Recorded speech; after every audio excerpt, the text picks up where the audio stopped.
Hi everyone, Stephen Van Tassel here, bringing you another episode of Living the Wildlife as part of the Pest Geek podcast family. Glad to have you on board here and hope you're enjoying your day wherever you're going. Maybe you're going about your work.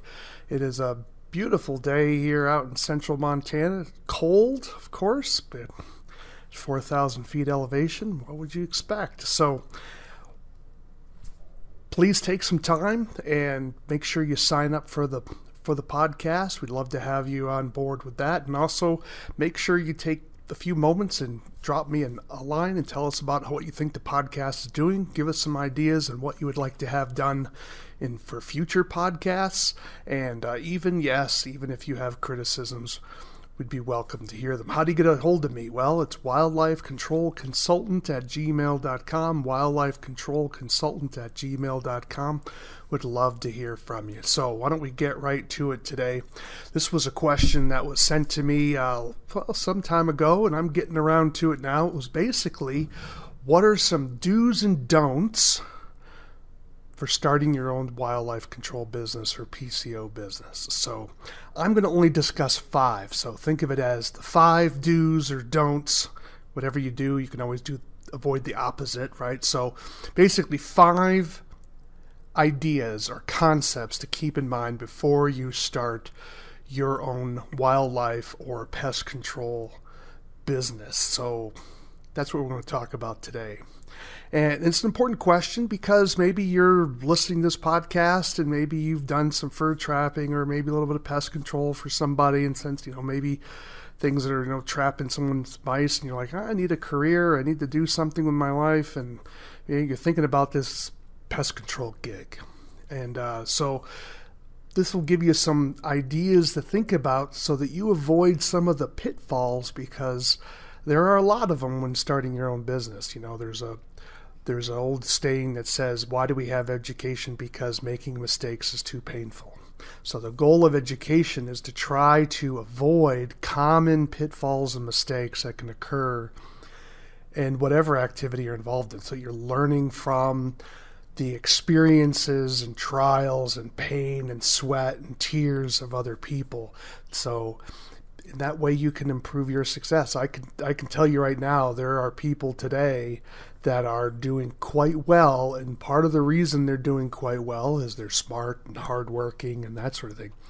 But they've been able to leverage the training and experience of people that started early in the industry. So they didn't make those mistakes. And when you have an industry that's growing the way the wildlife control industry has grown, more people are more comfortable hiring it. It becomes more common. So, well, why don't we get started? What is principle number 1 of a do or don't that you should consider before starting your own business? I think probably the biggest one to start right off, and I think this is a priority number 1, not just an order one, but really a priority one, which would be, why are you wanting to go into your own business? I think you really have to think deep and ask some tough questions about yourself, and that is, why do you want to have your own business? Let me illustrate here. Are you wanting to go into your own business for the money? Now, I'm not judging you here. It's not about, he's accusing me of being greedy. I'm not judging you here. I will if you want me to, but I'm not judging here. I'm asking you to deeply think about what your reasoning is. Why are you wanting to start your business? Because that's going to be an important component of what maintains your business. What's going to keep you going during the difficult times? That is what you have to consider. Why are you doing it? So is it money? Is it time? Are you wanting more flexibility with your life that you think that being self-employed will provide you? Are you looking for self-determination? That is, you want the ability to control your destiny. Are you doing it because you don't like taking orders from people? I had a friend of mine who was used to say he had a pretty successful wildlife control business and sold it. And he said, and so he was working for this other company for a while. And, about a year or so later, he finished his contract with that company. And I find out he's back self-employed again. And I'm like, well, I thought you sold your company. He says, well, yeah, I did. And I said, well, I thought you were working for the other guy. He said, yeah, I was. He says, I just finally realized I just don't like taking orders from other people. I'm just a bad employee. Well, I was a little stunned by that kind of a comment, but he knew where he was at. And he understood that part of being an employee is taking orders, that you are learning, that you are taking direction from someone else. And so the reality is that some people get into self-employment because they just don't like taking orders from people. Now, understand, you may think you're in charge, right? And in one sense you are, but the customer's telling you what to do. Now, you can decide, I'm not doing that. But to think that you are, this idea that you are completely in self-control with your business, that's kind of a little bit of a myth, And so what you often see with people who have that level of freedom that you think they have freedom is you often forget or overlook the sweat and pain in 80-hour weeks that they may have done 30 years ago.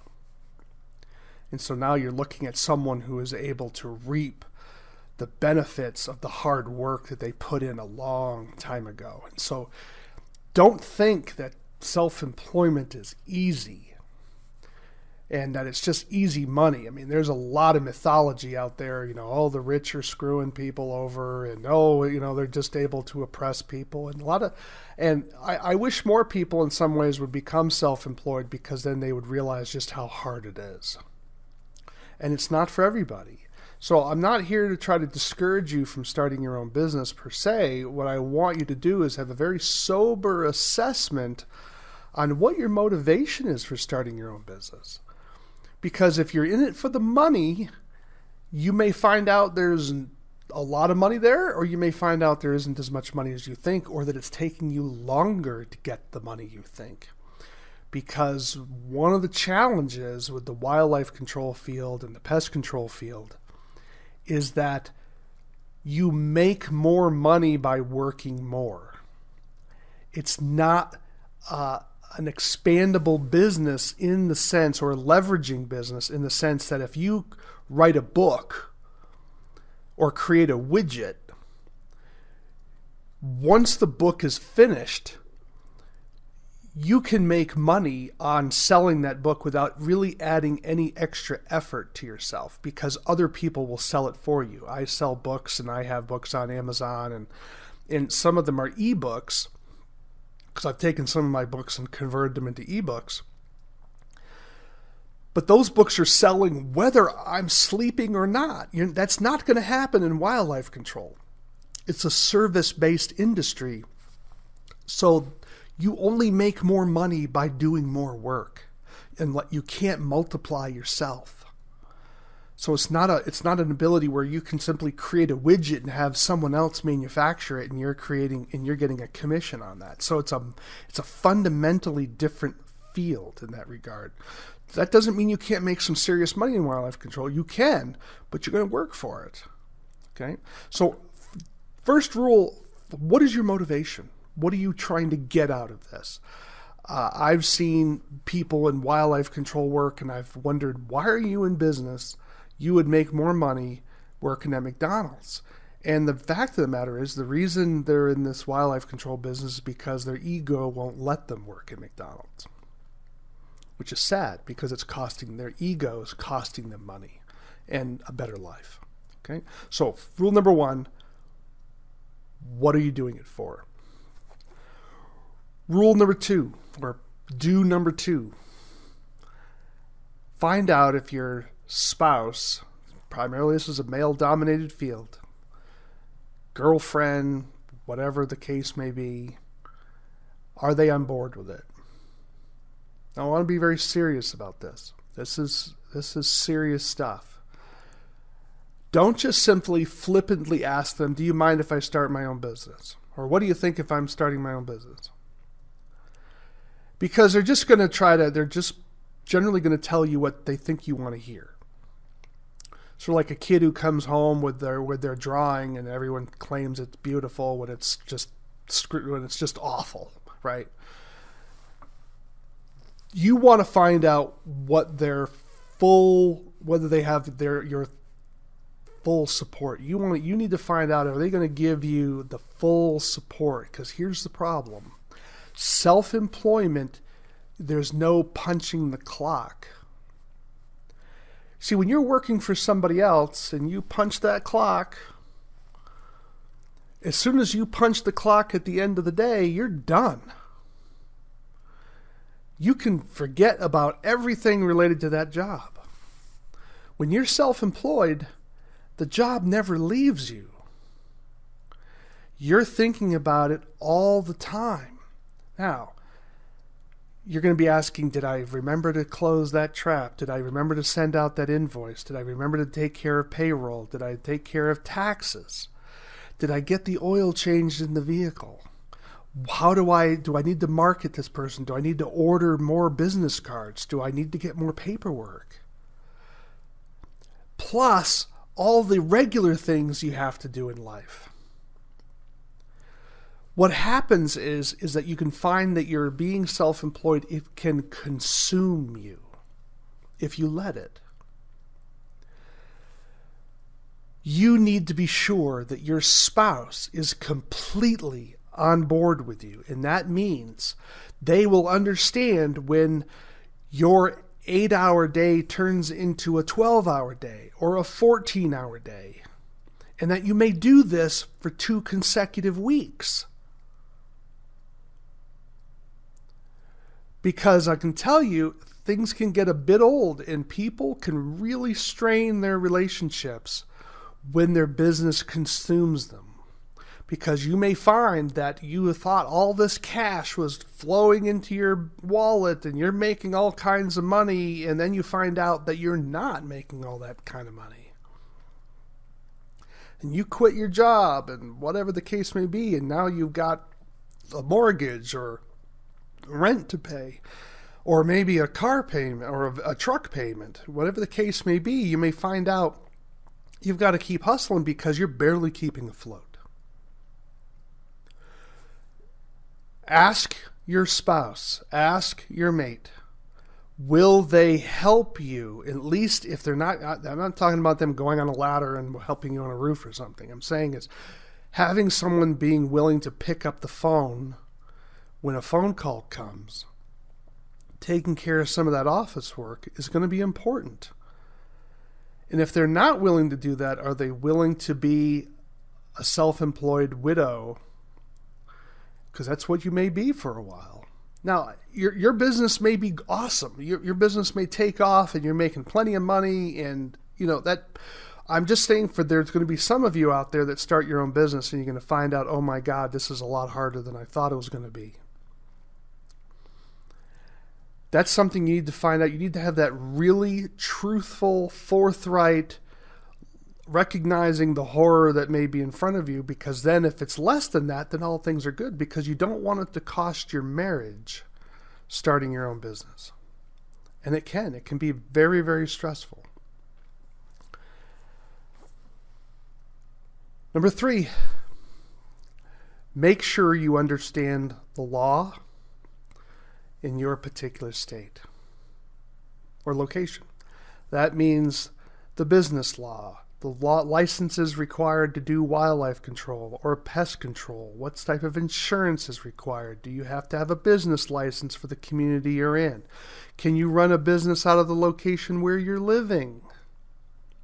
Do you understand that if you're using your personal vehicle for business work, your vehicle insurance is not appropriate for that? You have to get commercial vehicle insurance. Did you know that? Do you have liability insurance? Even if your state does not require liability insurance, you're probably going to need to have it to protect your assets. Greater risk opportunity for reward brings greater risk. So you are going to have a lot more expenses than what you would imagine. So when this is the problem, when people think that all these rich people are ripping people off and, oh, they're making so much money and I don't get paid enough and blah, blah, blah, blah, blah, the Bernie Sanders attitude of the world. Often because they've never ran a business. Bernie Sanders has never run a business in his life. So he has no clue about regulation. He has no idea about any of that stuff. He's never had to make payroll. So all these, Gen Xers and Gen Yers and Gen Zers and what have you, millennials, who have bought into this sort of socialistic mantra that we just need to get up and share and everything else. They don't understand because no one's taught. They've been shielded too much. No one's told them about the realities of business. That is, the payroll taxes that you're going to be hitting with, the workman's comp issues, the liability insurance, the vehicle insurance, license fees, record keeping, taxes, all of those types of things. Then you have to do continuing education in some of these fields. If you're doing pest control, you have to do continuing education. That's costing you money because you have to take time out of your day to do more training. Now, you should get that back. But when you're first starting out, that may be tough, difficult. Or if you're well into your career, you're like, well, what more am I going to really be learning? All of that matters. Then you have sick time. See, when you're working for somebody else full time, you generally have sick time. So you're going to be paid to do nothing. When you're self-employed, there's none of that. This is something I hope you realize. So finding out what the laws and rules and regulations are is something that you definitely have to consider. Number 4, investigate your market. This is hard, and you should do it soberly, and you should take some serious time determining whether you have a market suitable for you to run a business. Let me be blunt. You do not work for poor people. Poor people have no money. Poor people can't afford you. You have to work for people who have money, who are willing to pay you to do the work. It's really that simple. So if you're living in a town of 3,000 people and the average income in the town is $25,000, it's doubtful you're going to have any opportunity to do work. Now, are there exceptions to that? Absolutely there is exceptions to that. But maybe your town is very poor, but maybe it's a vacation community with a lot of wealthy people that come in for the summer to, play yachtsmen on the lake or something, or just sort of find themselves out in your area, and then they leave. Those are the people that you're going to work for, even though they live somewhere else. Maybe you're in a situation where you are within driving distance of a major market. How far away is it? Do those people have money? Is there enough work? How much competition do you have? Now, competition can be helpful because you want customers who call a few companies to get an idea of what the prices are. And that you already have the ability to set your market prices at what they're doing, even without doing all the extra research. That can be helpful. Don't just simply go in and undercut and think being the cheapest is always going to be the best. Don't go there. But you're going to need to understand, what is your competition? What kind of revenue does the area have? What kind of wealth is available? Because you're going to need people who can afford to hire you. Now you're like, I don't know where to find all that information. The government collects a lot of data. Go online, go to the Census Bureau, check out your area, and find out what the government says is the average income out there. Do the market research. Ask people. Don't just ask your friends. Find out, is there really a market? Because you can get a little skewed by thinking if you had, you got a few people asking you quickly to do this or that, that can be problematic because it may be skewed. You need to be sure that there's a real market in your area. Now, understand that sometimes you can grow a market, but are you offering the services that people are going to have? Where I live, most people just pull a gun out of the house and shoot whatever they need to shoot. It would be very hard to run a wildlife control business here in Lewistown, Montana. That's if the state allowed me to do that. Okay? So that is something that you're going to have to really do some research on, because you may start a company and go through all this work and realize there's no money. Because wildlife control is more than just simply trapping animals. The money is really in the repairs. That's where the money is. Because a lot of your contractors won't do these small jobs. But again, even doing the contracting type work, some states are very rigid about even doing anything. Sealing off a squirrel hole can be considered being a contractor, and that may require a whole host of other regulations and licenses. Remember, what was the point is? Number 3, do you know your laws in your area? That's number 3. So look up census.gov, find out the area, contact the business community in your area, ask some business owners, how many apartment buildings do you have in your area? Are you wanting to go commercial? Are you able to do wildlife control and pest control? That can be very helpful, because there's always more money in pest control than there is in wildlife control. I strongly recommend anyone who's doing wildlife control, get your pest control license. Do whatever it takes. Get that license. Well, I'm not interested in using poisons. I don't want to do. I'm telling you, get the license. Even if you don't want to use it, get the license. You may find out when you're tired of climbing your 32-foot ladder or your 40-foot ladder and you're starting to get into your 50s, you may want to find out that, maybe I do need to convert over to start spraying for some bugs.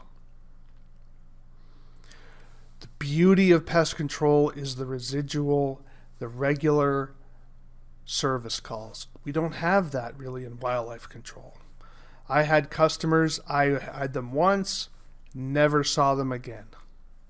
And the reality is, if they listened to what I told them to do, they would never need to call me again. Now, there's exceptions, things like moles and maybe voles and animals that go into their grass and that sort of thing. But for the most part, there is no reason for people to have to call us back. If they keep their house in good shape, it's not a problem. Pest control is different. Bugs return. The termite guy who came to my house and did termite work.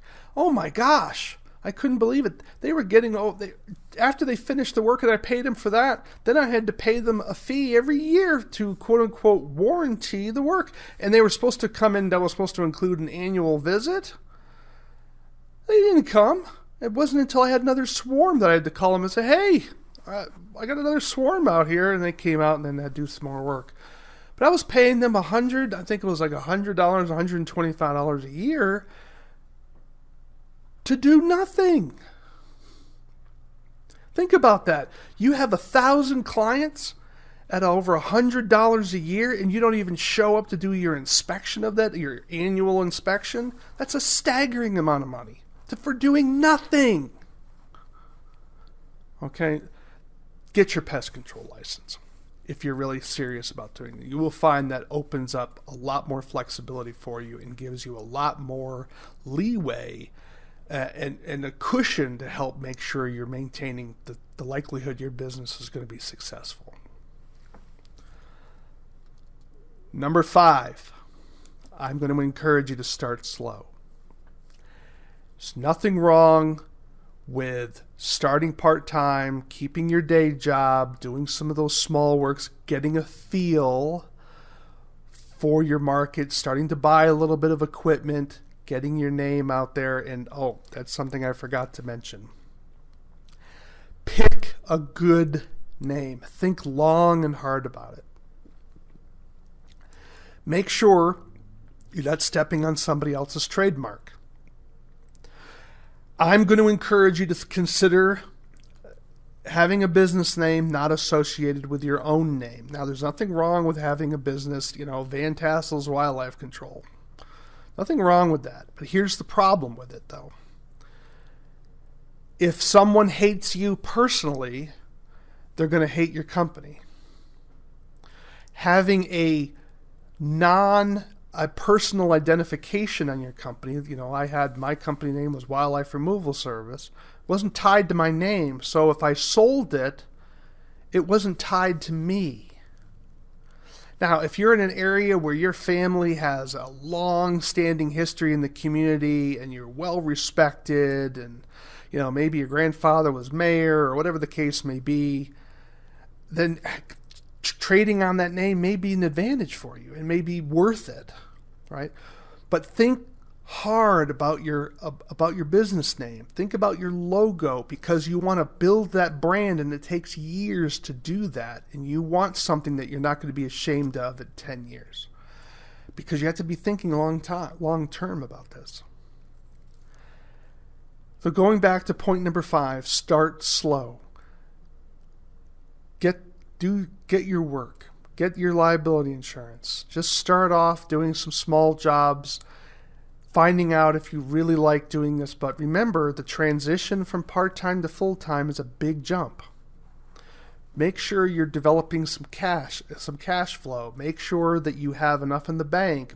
Try to buy as much of the equipment as you can before you go full-time, so that way you have all that paid off before you're moving into that full-time status. Time your business for full-time. I would recommend that people, if you're looking to jump full-time, time it so that you're going full-time toward the spring, because that's going to give you the best opportunity to get your name out there. I had a friend of mine who had a very successful business in another state. He moved to another state, and he suffered.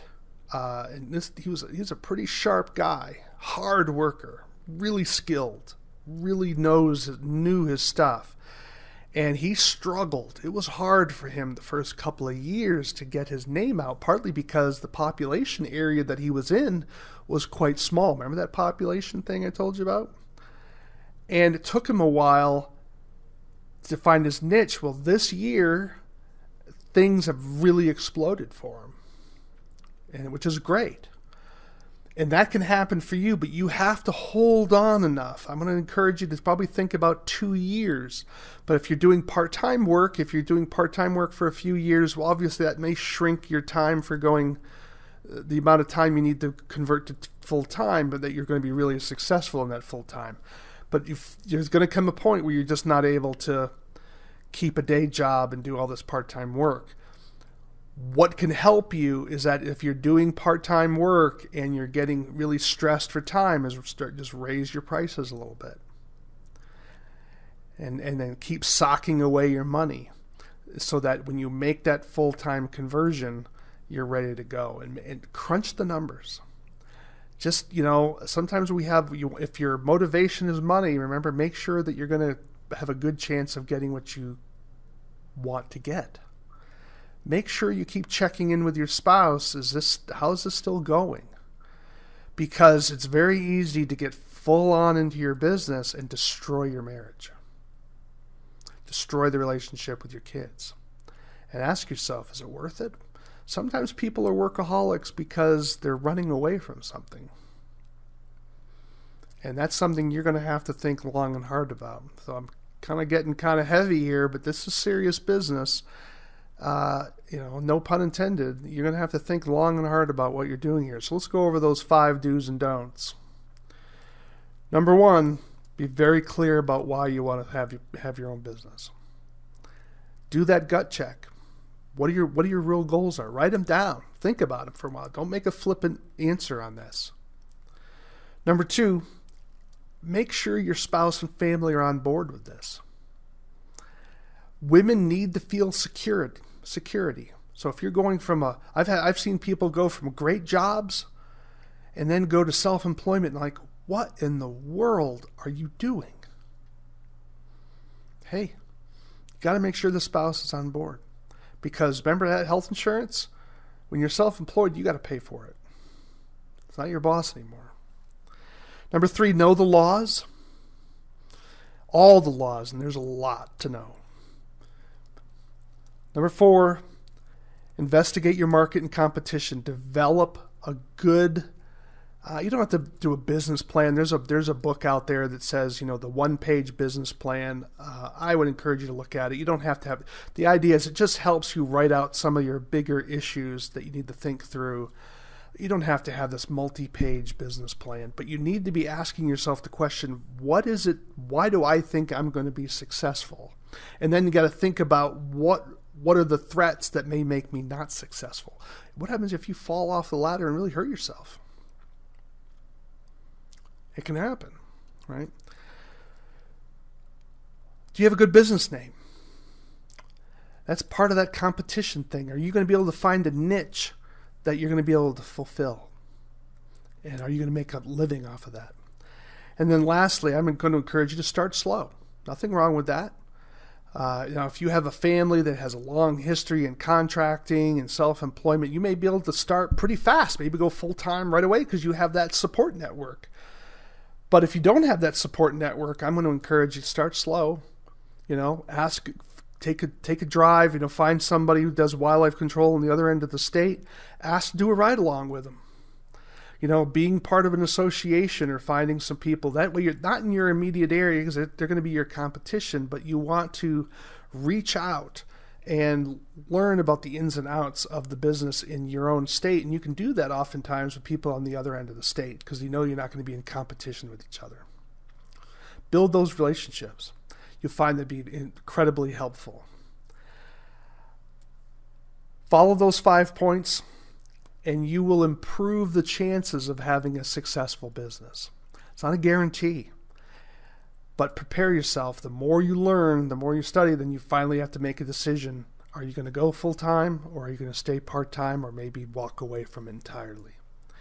Do what is right for yourself and for your family to make sure that you're going to be prosperous.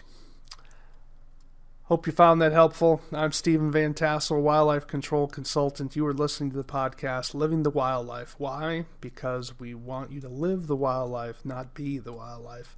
This is part of the Pest Geek podcast family. Hey, take a few moments, definitely subscribe to our podcast. Drop me a line at wildlifecontrolconsultant@gmail.com, wildlifecontrolconsultant@gmail.com. Tell us how we're doing. Love to have you. Love to hear from you. Get some ideas on what you'd like to have for future podcasts, of course. Otherwise, I'll just keep talking about what interests me. Today's podcast was based on a question I got from a listener. Many thanks to you. You know who you are. And till next time, take care.